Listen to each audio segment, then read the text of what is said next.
네, 건설 부동산 업계의 핫 이슈와 뒷이야기를 살펴보는 부동산 레이더 시간입니다. 김정현 기자 나와 있습니다.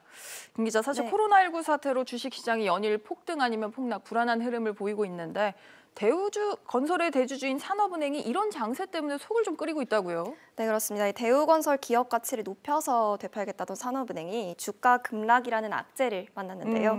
현재 대우건설 주가는 전 거래일보다 15%가 넘게 하락을 하면서 2,370원에 마감했습니다. 산업은행은 2010년 금호 아시아나그룹으로부터 이 대우건설을 인수할 당시 총 3조 2천억 원, 주당 18,000원을 투입했는데요. 결국 인수 당시와 비교해 무려 2조 6천억 원이 날아간 겁니다. 2조 넘게. 네, 그렇습니다. 대우건설은 올해 나이지리아에서 수주한 5조 원대 LNG 공사와 이 모잠비크 LNG 공사 등을 따내면서 5조 원이 넘는 해외 수주 목표액을 제시했는데요.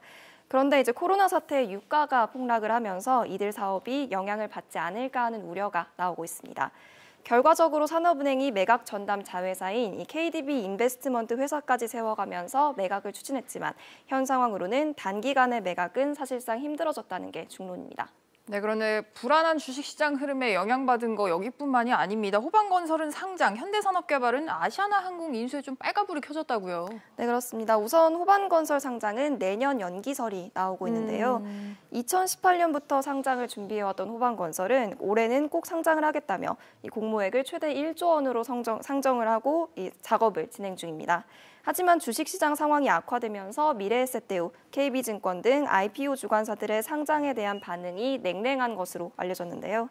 현산 측도 아직까지는 4월 말 인수 완료에 맞춰서 차질 없이 계획을 이행하고 있다는 입장이긴 합니다만 코로나19 악재로 항공사 수익성이 낮게 평가되고 있어서 투자자 모집에 난항이 예상된다는 분석이 많습니다.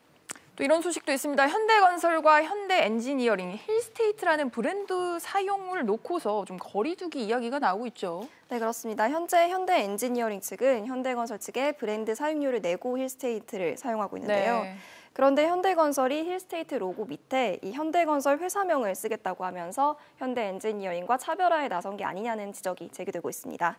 결국 현대엔지니어링도 로고 밑에 회사명을 표기하는 것을 현대건설과 논의 중인데 일각에선 현대건설이 자회사인 현대엔지니어링과 거리두기에 나선 것이 아니냐는 관측도 나오고 있습니다. 네. 또 다른 이슈도 하나 더 짚어보죠. 신반포 15차 재건축 사업이 분양 시기, 방식이 아직 결정이 안 됐어요. 네, 그렇습니다. 조합은 지난해 12월 대우건설과 시공계약을 취소를 하면서 이 후분양을 선분양으로 전환하는 방안을 검토를 했었는데요. 그랬죠. 조합 내에서 다시 후분양으로 전환하자는 목소리가 나오면서 혼선을 빚고 있다는 후문입니다. 선분양으로 알고 입찰 제안서를 냈던 삼성물산과 대림산업의 입장이 좀 난처하게 된 건데요.